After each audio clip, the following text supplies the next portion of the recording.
सुप्रभातं बच्चों। अधुना अहं रुचिरा द्वितीयो भागः सप्तम वर्गाय संस्कृतपाठ्यपुस्तकं नवम पाठस्य नाम अहमपि विद्यालयं गमिष्यामि पाठयामि। बच्चों, इससे पहले मैं इस पाठ का वाचन कार्य करके मैं तुम्हें भेजी थी और आज मैं इस पाठ का भावार्थ और साथ में संस्कृत व्याकरण का अभ्यास आपको कराऊंगी। आप इसे ध्यान से सुने और समझने का प्रयास करें।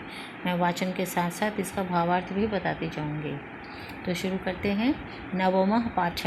नवम पाठ मतलब नौवां पाठ, यानी अष्टवां पाठ आपका समाप्त हो चुका है। अब नवमः पाठ की शुरुआत हो रही है। अहमपि विद्यालयं गमिष्यामि। हम सबसे पहले इस पाठ का शीर्षक देखते हैं। शीर्षक पढ़ने से आपको पता चलेगा इस पाठ में क्या है, यानी इस पाठ में क्या बताया जा रहा है, क्योंकि यह जानना बहुत ही ज़रूरी है कि अहमपि, अहम प्लस अपि। अहम मतलब होता है मैं, अपि मतलब होता है भी। अपि शब्द जो है अव्यय शब्द है, इसका मतलब है भी, मैं भी। विद्यालयम, विद्यालयम शब्द विद्यालय शब्द है, लेकिन जब हम उसमें द्वितीया विभक्ति, ठीक वैसे ही जैसे राम शब्द रूप या बालक का शब्द रूप आप जब याद करते हो तो द्वितीया विभक्ति एक वचन में बालकम होता है, उसी तरह विद्यालयम हो गया, यानी विद्यालय को।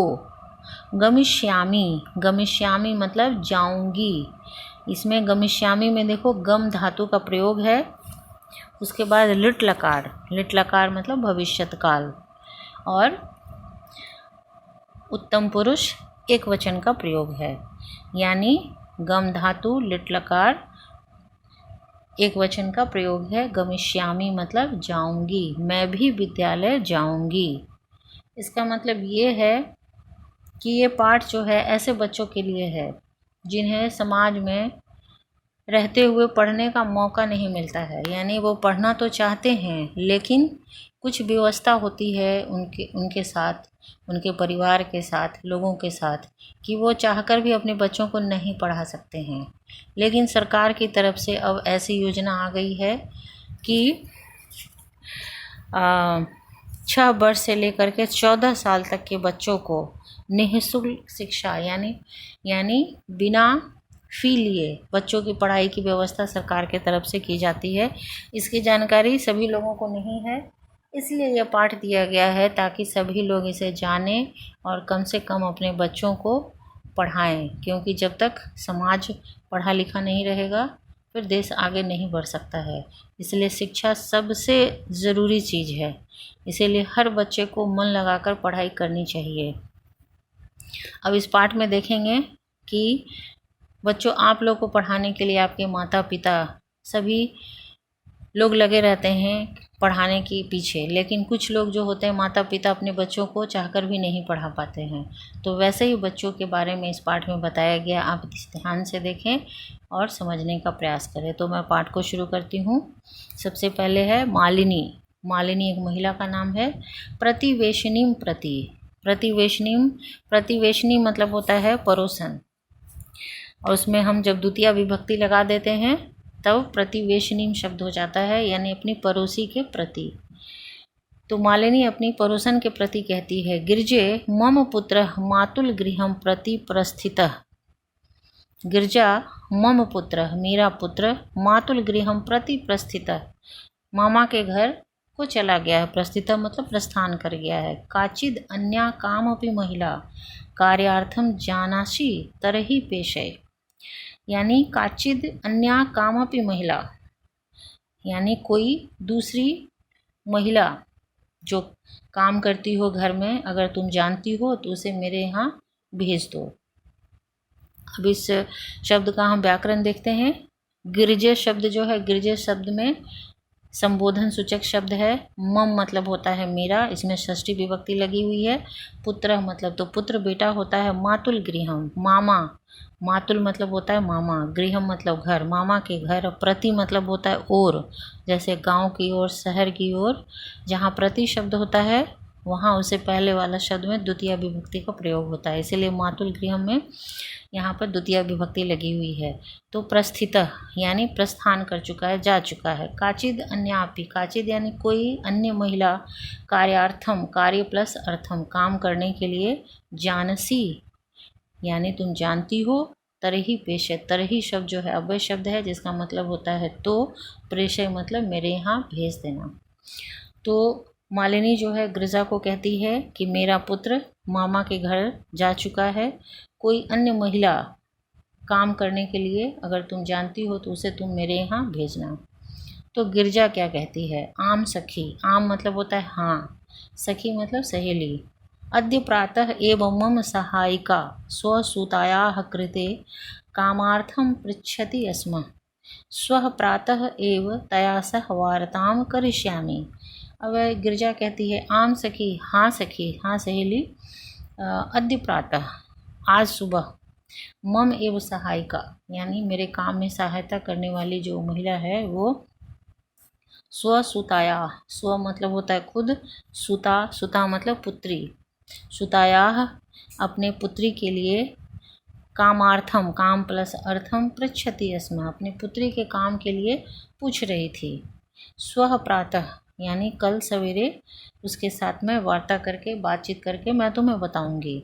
यानी अब इसका हम व्याकरण देखते हैं। गिरिजा क्या कहती है, अद्य प्रातः, अद्य जो है अव्यय शब्द है, अद्य मतलब होता है आज, प्रातः भी अव्यय शब्द है, आज सुबह ही, मम सहायिका, मम शब्द षष्ठी विभक्ति इससे पहले भी था, मम मतलब मेरी सहायिका, सहायिका मतलब काम करने वाली जो घर में बाई होती है उसी के लिए सहायिका।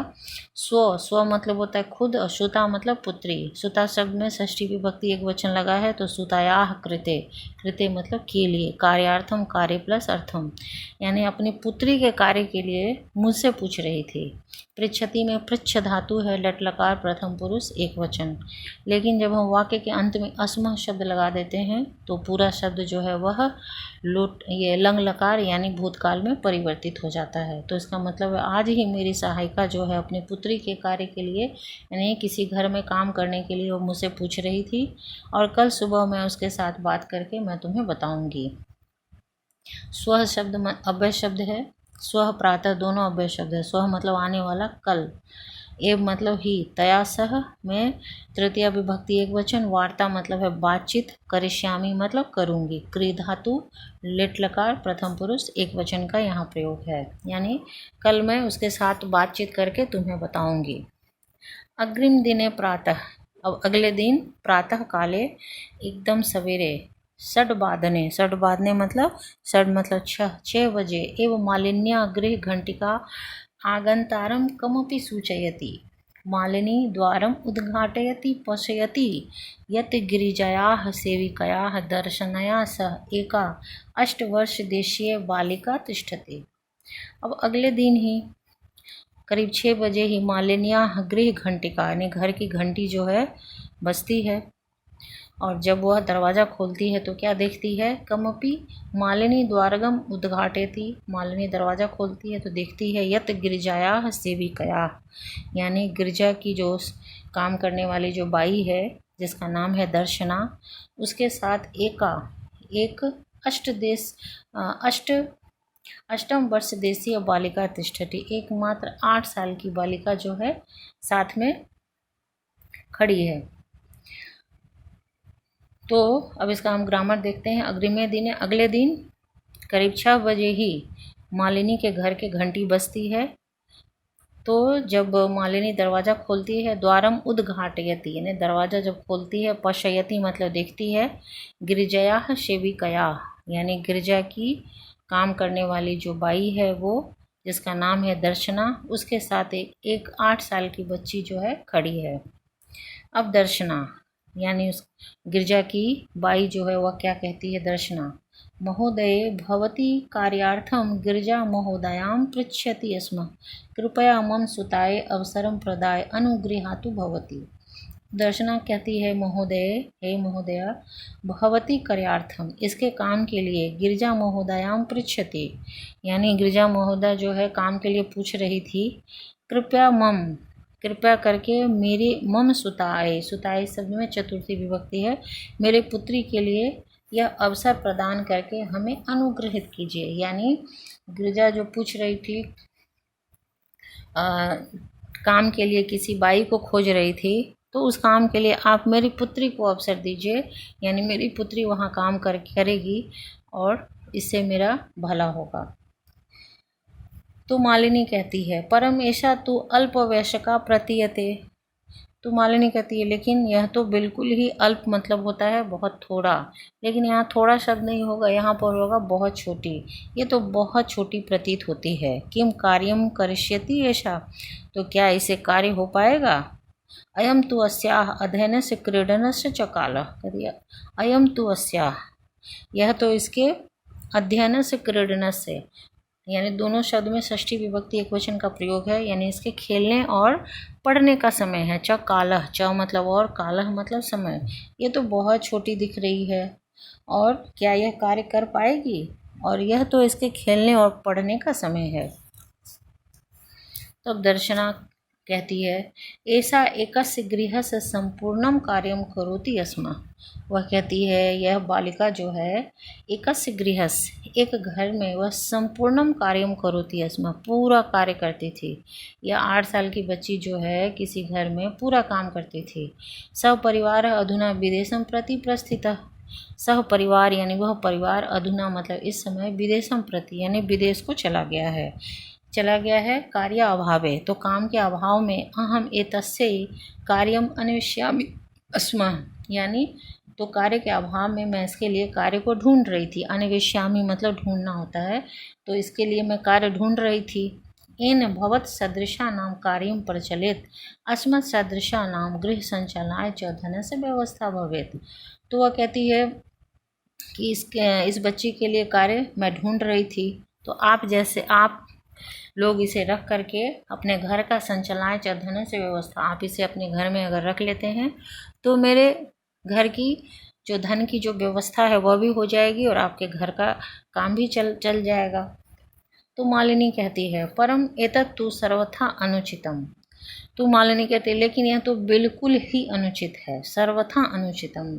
परम एतत् तू मतलब होता है किंतु परंतु, यह तो बिल्कुल ही अनुचित है।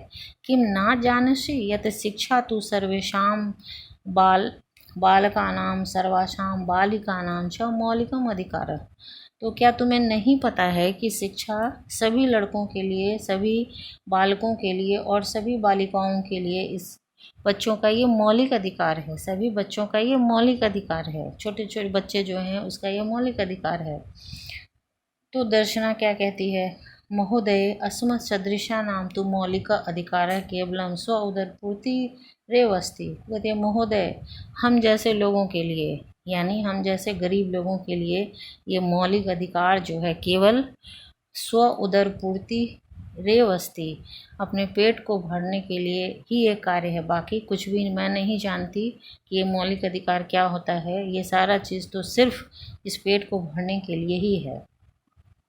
एतस्य व्यवस्थाय एव अहम सर्वस्मिन् दिने 5 षड् गृहाणां कार्यं करोमि। इसी घर की व्यवस्था के लिए अहम मतलब मैं, सर्वस्मिन् दिने हम दोनों, 5 षड् गृहाणां 5-6 घरों में कार्य करते हैं, यानी एक घर में नहीं, यानी मैं और मेरी पुत्री इस घर को चलाने के लिए 5-6 घरों में कार्य करते हैं। क्योंकि मम रुग्ण पति तो किंचिदपि कार्यम ना करोति। मम रुग्ण मतलब मेरे, रुग्ण मतलब होता है रोगी, पति जो हैं किंचिदपि कुछ भी काम करने में सामर्थ्य नहीं है, यानी उनसे कुछ भी काम नहीं होता है क्योंकि वो बीमार हैं। अतः अहम मम, इसीलिए मैं और मेरी पुत्री जो मिलित्वा मिलकर, इसमें अक्त्वा प्रत्यय है, परिवारस्य परिवार का भरण पोषणम कुर्वः। अतः मैं और मेरी पुत्री मिलकर ही इस परिवार का पालन पोषण भरण पोषण करते हैं। अस्मिन् महाधरता काले, इस महंगाई के युग में मूलभूत आवश्यकता नाम कृते एव धनम पर्याप्तम न भवति। वह कहती है, इस महंगाई के ज़माने में जो मूलभूत आवश्यकता मतलब होता है इंसान को जीने के लिए भोजन, रोटी, कपड़ा और मकान, ये 3 चीज़ की ज़रूरत होती है कम से कम जीने के लिए, उसी को कहते हैं मूलभूत आवश्यकता। के लिए पर्याप्तम धनम न भवति, यानी इन 3 चीज़ के लिए ही तो हमारे पास धन नहीं है, पैसा नहीं है।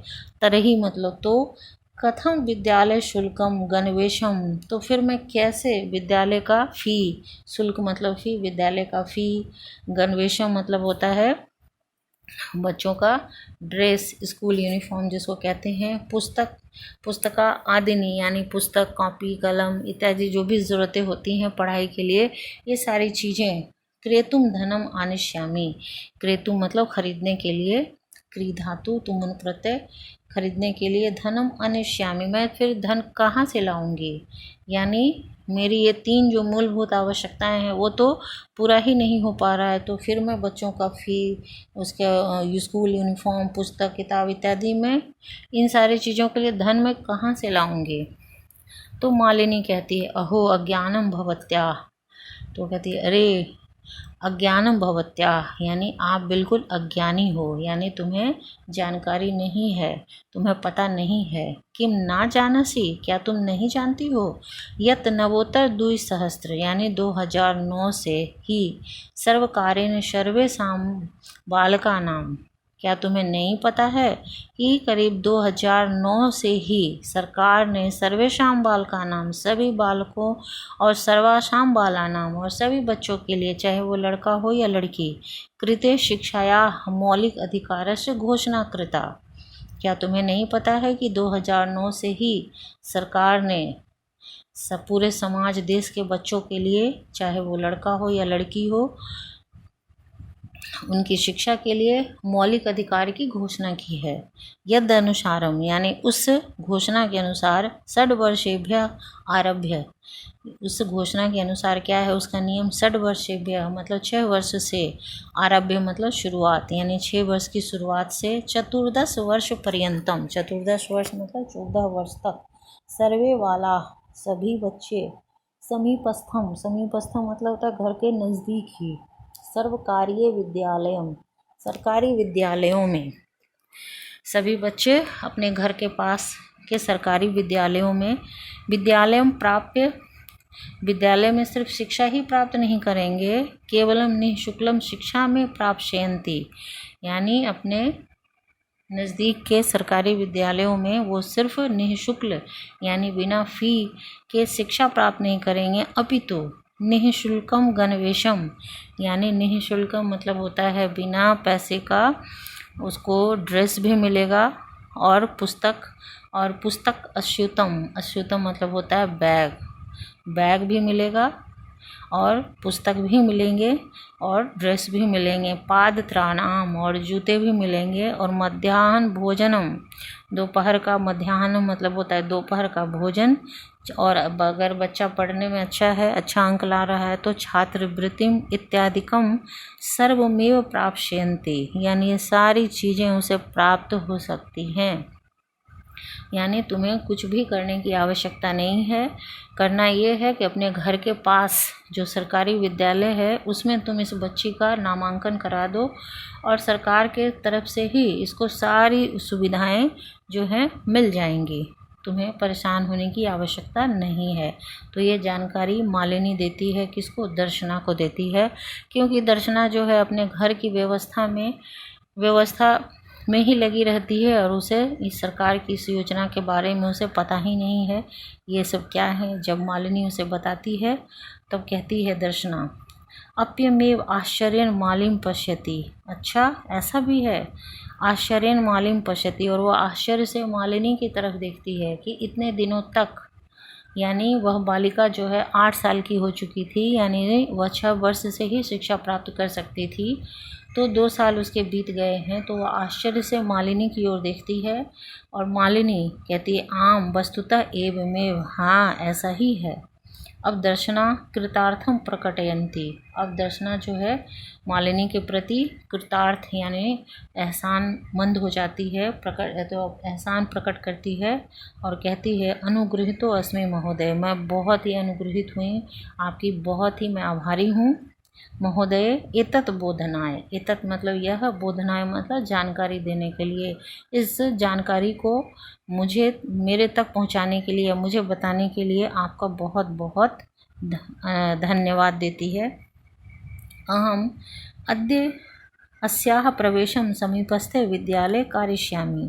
और मैं आज ही इस बच्ची का नामांकन, प्रवेश जो है, प्रवेश मतलब नामांकन, समीपस्थे नज़दीक के विद्यालय करिष्यामि कराऊंगी, करिष्यामि मतलब कराऊंगी, और आज ही मैं इस बच्ची का प्रवेश जो है समीप के विद्यालय में कराऊंगी। दर्शनयाः पुत्री, अब दर्शना की जो पुत्री जो 8 साल की बच्ची है, जो एक घर में पूरा काम करती है। आप सोच सकते हो कि 8 साल की बच्ची जो है पूरे घर का काम किस तरह से करती होगी, यानी उसका बचपन ही ख़त्म हो चुका। तो जब उसे पता चलता है कि मैं भी विद्यालय जाऊंगी, तो वह पुत्री उल्लासेन सह, एकदम उल्लास खुशी के साथ कहती है, अहम विद्यालयम गमिष्यामि, मैं भी विद्यालय जाऊंगी। अहमपि पठिष्यामि, मैं भी पढ़ूंगी। तो वह मालिनी की जो बच्ची है वह खुश होकर के उल्लासपूर्वक कहती है, मैं भी विद्यालय जाऊंगी और अहमपि पठिष्यामि, मैं भी पढ़ूंगी। इति उक्त्वा, ऐसा कह करके करतल वादन सहितम नृत्यति मालिनी प्रति च कृतज्ञताम ज्ञापयति। तो वह बच्ची जो है करतल वादन यानी हाथ की तालियों से वह ताली बजाती हुई नृत्य करने लगती है, नाचने लगती है और मालिनी के प्रति कृतज्ञता ज्ञापित करती है और प्रसन्न हो जाती है, खुश हो जाती है, क्योंकि उसने कभी अपने जीवन में सोचा भी नहीं था कि मैं भी, क्योंकि उसकी इच्छा थी, क्योंकि वह दूसरे बच्चे को विद्यालय जाते हुए देखती थी तो उसके मन में भी इच्छा होती थी कि काश मैं भी विद्यालय जाऊं। लेकिन घर की स्थिति ऐसी थी कि वह बालिका विद्यालय नहीं जा सकती थी। लेकिन जब मालिनी ने बताया सरकार की इस योजना के बारे में, तो वह खुशी से उछल पड़ती है और ताली बजाती हुई नृत्य करती है, नाचती हुई कहती है कि मैं भी विद्यालय जाऊंगी। अहमपि विद्यालयम गमिष्यामि, अहमपि पठिष्यामि, मैं भी पढ़ूंगी। और ऐसा कह करके प्रसन्नता के साथ वह अपने घर को वापस चली जाती है। तो बच्चों, ये आपका पूरा पाठ हो गया। इसका शब्दार्थ भी एक बार देख लेते हैं। प्रतिवेशिनी मतलब होता है पड़ोसन, प्रेषय मतलब भिजवा दो, स्व मतलब आने वाला कल, गृह घटिका घंटी, अष्टवर्ष देशिया लगभग 8 साल की, क्षमा मतलब समर्थ, और भवत सदृश आप जैसों का, अस्मत् सदृशा नाम हम जैसों का, स्व उदर पूर्ति रेव स्व उदर पूर्ति एवं अपना पेट भरना ही, मध्य पर शराब पीने वाला, महाधरता काले महंगाई के समय में, पादत्रा नाम यानी जूते।